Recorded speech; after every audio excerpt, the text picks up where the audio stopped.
En este vídeo vamos a ver cuál es el método para calcular el punto de trabajo de un transistor bipolar NPN y particularizaremos en el caso de uno de los tres estados de funcionamiento del transistor en el caso de corte. En posteriores vídeos veremos cómo aplicar el método en el caso de que el transistor esté en el estado de activa conducción y en estado de saturación.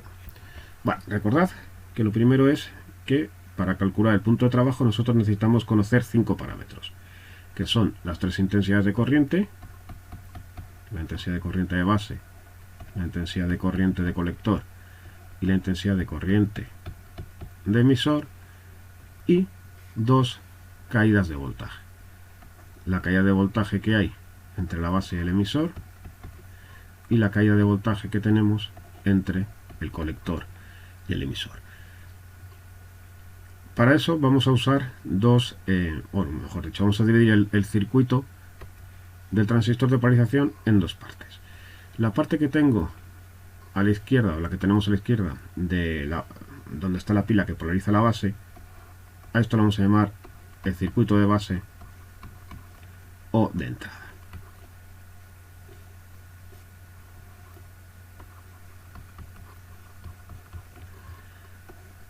Y a este de aquí vamos a llamarlo circuito de colector o de salida. Vamos a ver primero qué está ocurriendo en el circuito de base. Es decir, no vamos a olvidar de lo que hay en el colector, de toda la parte de la izquierda. Como estamos con un transistor NPN, bueno, vamos a empezar con nuestra pila, que está en serie con la resistencia de base, y vamos a ver qué está ocurriendo con la unión entre la base y el emisor. Recordad que como es un transistor NPN, lo que está ocurriendo es que el emisor es un semiconductor tipo N, la base es P y el emisor también es N. Por lo tanto, lo que podemos comprobar es que en nuestro circuito, si nos olvidamos de la parte del colector y nos centramos solo en lo que pasa entre la base y el emisor, los electrones que están circulando por este circuito de base, este circuito de entrada, tienen que atravesar el transistor entrando por la parte P y saliendo por la parte N. Por lo tanto, conceptualmente, esto es exactamente, o se comporta exactamente igual que un diodo polarizado en directa. Por lo tanto, nosotros podemos ver el circuito de base como un circuito en el que tenemos nuestra resistencia de base, por la que circula, sabemos, la corriente de base, en serie con un diodo que está en directa. Y por lo tanto, en un diodo en directa lo que vamos a tener es una caída de potencial que en principio será el voltaje umbral, siempre y cuando la pila merece voltaje. Pero no vamos a llamarlo voltaje en el diodo como llamamos en clase, porque esto es la unión base-emisor, luego esto será el voltaje que hay entre la base y el emisor. Esto significa a su vez que yo puedo plantear una ecuación en la base, que es que como es un circuito serie, sabemos que en un circuito serie el voltaje total aplicado se tiene que repartir entre los componentes. Vamos a tener una caída de potencial en la resistencia, que como cumple la ley de Ohm, puedo aplicar la ley de Ohm, y una caída de voltaje en el diodo, que en este caso es la unión base-emisor. Por lo tanto, la ecuación de mi circuito de base la puedo plantear en los siguientes términos. El voltaje total, que es VBB, parte de él caerá en la resistencia de base, por lo tanto aplico la ley de Ohm a la resistencia de base, y el resto caerá en la unión base-emisor. Por lo tanto, ya tengo la ecuación que me describe cuál es el funcionamiento de mi circuito de base. Y como se comporta exactamente igual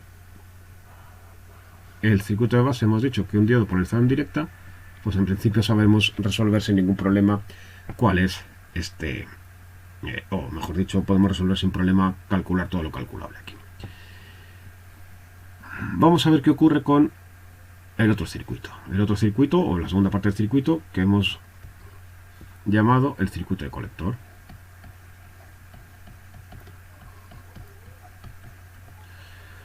En el circuito de colector, que es el que tendríamos si nos olvidamos por completo del circuito de base, de la parte de la izquierda, también tengo un circuito serie. Un circuito serie en que tengo mi pila VCC, una resistencia que es la resistencia de carga por la que circula la intensidad de colector, y tengo la unión entre el colector y el emisor. Por lo tanto, aquí voy a tener también una caída de voltaje, que es la caída de voltaje entre el colector y el emisor. Y una vez que tenemos esto, vemos que también es un circuito serie. Es un circuito serie en el que tengo una pila que va a proporcionar energía a los electrones, y en este circuito lo que se encuentra en los electrones es la resistencia de carga, por lo tanto tendrán ahí una caída de tensión, y la unión colector-emisor en la que sufrirán otra caída de tensión. Eso significa que yo puedo plantear la fórmula de mi circuito de colector como un circuito serie. El voltaje total se reparte entre los componentes. Primer componente, la resistencia de carga, por lo tanto sufrirá una caída de tensión que puedo calcular según la ley de Ohm. Segundo obstáculo, digamos, la unión colector-emisor de mi transistor. Pues ya tengo la ecuación que define mi circuito de colector. Y a partir de estas dos ecuaciones, sumadas a las dos que ya hemos visto en clase, una de ellas, la amplificación del transistor, que me está diciendo, recordad que la intensidad de colector la puedo calcular multiplicando la intensidad de base por la ganancia, y sabiendo que la corriente de emisor es la suma de las corrientes de colector y de base. Con estas cuatro formulitas ya me puedo calcular el punto de trabajo del transistor, que recordad a su vez que el punto de trabajo del transistor consiste en calcularse esas tres corrientes, la de base, la de colector y la de emisor, y dos caídas de voltaje, la que hay entre la base y el emisor y entre el colector y el emisor. Esos cinco parámetros son los 5 parámetros que me van a definir el punto de trabajo de mi transistor, al que denominamos Q.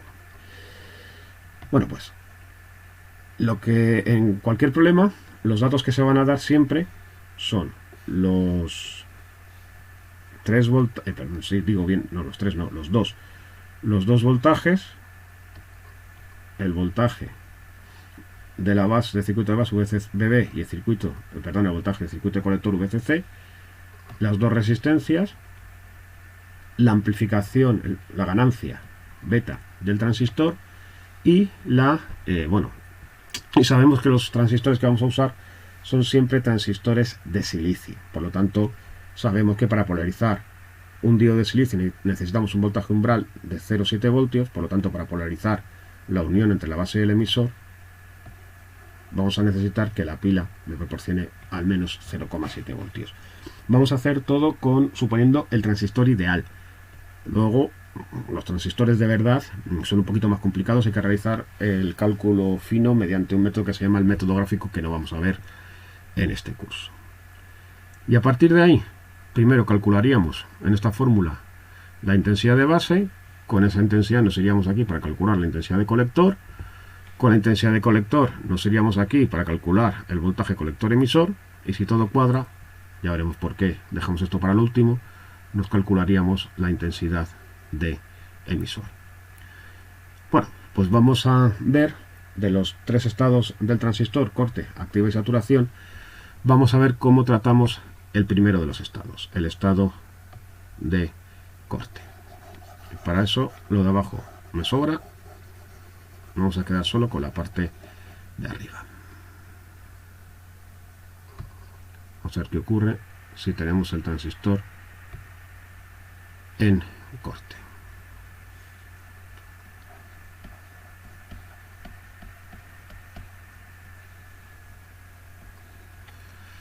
Si yo tengo un transistor en corte, significa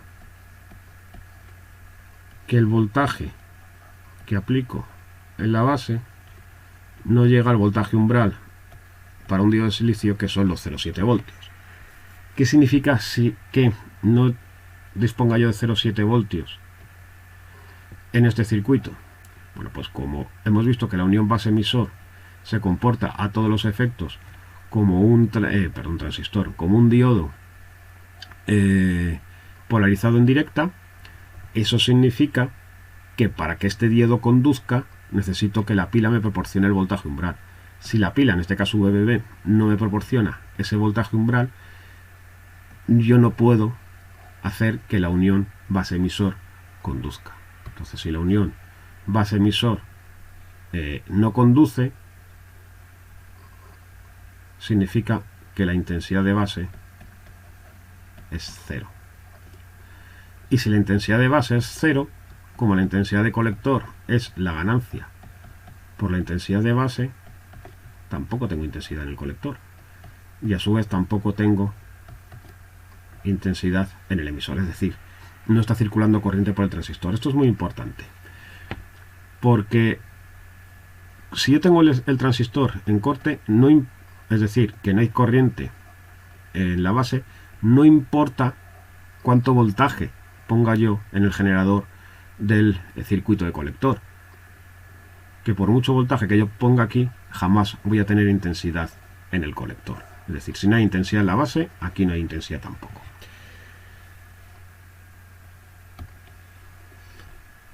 ¿Y cuáles son los voltajes? Bueno, pues los voltajes son cuando sabemos que cuando en un circuito de diodos no hay intensidad de base, es porque esta resistencia no tiene voltaje. Si esta resistencia no tiene voltaje, es decir, si esta caída de tensión es 0, la caída de tensión que hay en mi diodo, en este caso la unión base-emisor del transistor, tiene que ser obligatoriamente todo el voltaje. Todo el voltaje cae. Por eso está en la unión base-emisor, porque se está comportando como un interruptor abierto. Es decir, lo que tenemos es que el voltaje que hay entre la base y el emisor es el voltaje de la pila VBB. Y ocurre exactamente lo mismo con el voltaje entre el colector y emisor. Toda la caída de voltaje colector-emisor será el voltaje de la pila. Esto a su vez implica que si el transistor no está conduciendo, es decir, si lo que tengo es este punto de trabajo,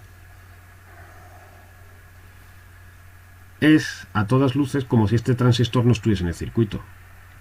Es decir, mi transistor se está comportando como un interruptor abierto. Dicho de otra manera, o visualizándolo en el circuito, lo que estaría ocurriendo es más o menos que si yo tengo mi circuito de polarización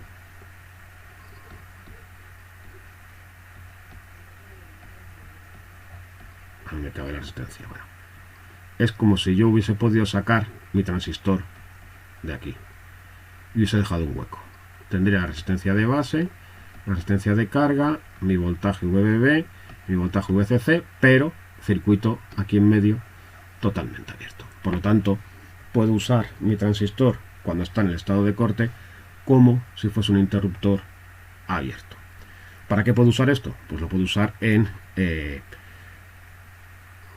circuitos de control automático, por ejemplo, un circuito de iluminación, en el que si la luz natural es suficientemente alta, el sensor, que sería en este caso una LDR, haría que su resistencia fuese baja, y esa resistencia baja, ya veremos cómo hacerlo, provocaría que ese transistor se mandase a corte. Y si el transistor lo mandamos a corte, por ejemplo una bombilla que tengamos puesta aquí con resistencia de carga, estaría apagada. Que baje la luz natural aumentaría la resistencia de mi sensor, mi LDR, y lograríamos que este transistor dejase de estar en corte, lo mandaríamos a otro estado que ya veremos en otro vídeo, que es el de saturación, y la bombilla luciría con la máxima intensidad. Y no solo vale para esto, para hacer circuitos de control automático. Esta es la base de la electrónica digital. En la electrónica digital lo que tenemos es que los ordenadores solo entienden o ceros o unos. Conduce o no conduce 0, conduce un 1. Bueno, pues en realidad en un ordenador lo que hay son millones y millones de transistores, no de este estilo, de otro estilo, tipo quiero decir mejor que estilo, Pero en esencia lo mismo, están conmutando continuamente entre este estado de corte de no conducción al que se le asigna el 0 y el estado que ya veremos de saturación, máxima conducción, a la que se le asigna el 1. Bueno, pues el estado de corte en principio es así de sencillito de calcular. En otros vídeos veremos cómo calcular estos 5 parámetros del punto de trabajo en los otros dos estados posibles del transistor, que son activa o conducción y saturación.